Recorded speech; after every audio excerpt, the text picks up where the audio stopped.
And it's nonsense. It's being taught still to this day. And there's no evidence for that, which is why every time we see cave art, it shows us that people were smart from the start.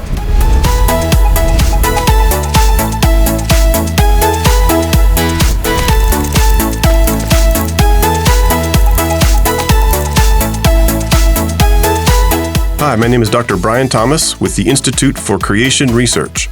Welcome to Creation on Location. Today's location is Petit State Park in Arkansas. At this point, we're looking at rock art. And there's not a single course in a university on rock art. And so when I was asked, will you please talk about rock art? So I consulted the experts, and it turns out there are none. But we do have these ancient people who left rock art behind. So there's a little bit of work that's been done. I've got one paper here. You guys saw the statue of Dr. Hardman. So he's credited with finding the most rock art here in this region. He claimed to have found 300 pictographs. There's a few petroglyphs, but they're mostly pictographs, the paint with red ochre. Red ochre is what they used to make the pigment. Well, he moved here in the 19-teens. He was a medical doctor. In his spare time, he would crawl into the caves in the region. About 50 caves. And then now we've surveyed, other people have come behind and surveyed the caves in the area and found, as of 2014, 473 some odd pictographs in this whole region in 40 plus caves, or alcoves as this might be. So who made them? When did they make them? Don't know. Okay, but there's clues, and so the best we can do with this kind of thing is sort of tilt the scale in one direction or the other. And so there's some pottery that has been excavated in some of these creeks where there were ancient settlements. The natives who talked with the pioneers, they told the pioneers, yeah, this stuff was here when we got here. Those are the hints and clues we have. The pottery, there's pottery layers, and that's really helpful for assigning relative ages because the lower pottery is the oldest.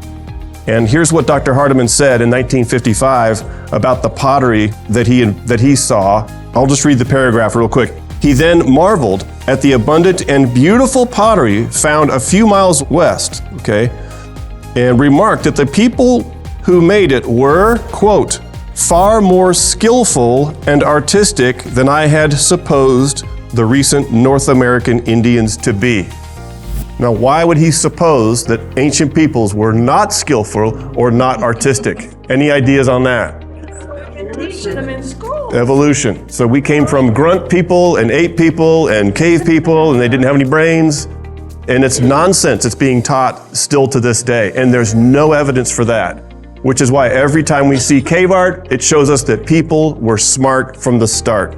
So I'll just leave you with my two favorite pieces of red ochre pictographs, and they're not anywhere near here. One is in South America, and it shows natives, stick figures, and they're around an animal, looks like a large animal with a long tail and a long neck and legs that go beneath the body. And it's a sauropod look-alike. And it's featured in the book Amazon by Vance Nelson. So that's South America, and it's really, most of these pictographs are kind of like, we're not sure what that is, but this is the case where we're sure it's a sauropod. And then the last one is a kangaroo-like critter in a cave using red ochre. They're both red ochre all over the world. Like Dr. Clary said, probably distributed from Babel, this technology, but kangaroo in India. So how'd the kangaroos get to Australia? Well, we've been saying for a long time that they had to come from the Middle East. They got off the ark and hopped down to Australia. And so everyone scoffed at us and said, no, there's no evidence of that, until boom, just a few years ago, they found kangaroos were in India on their way to Australia a long time ago. So these are definitely ancient, and too bad there's lots of graffiti on it, but most of the caves the locations are protected, and they let people come into this one. So we're thankful for that. Smart from the start, just like we'd expect from creation according to God's image.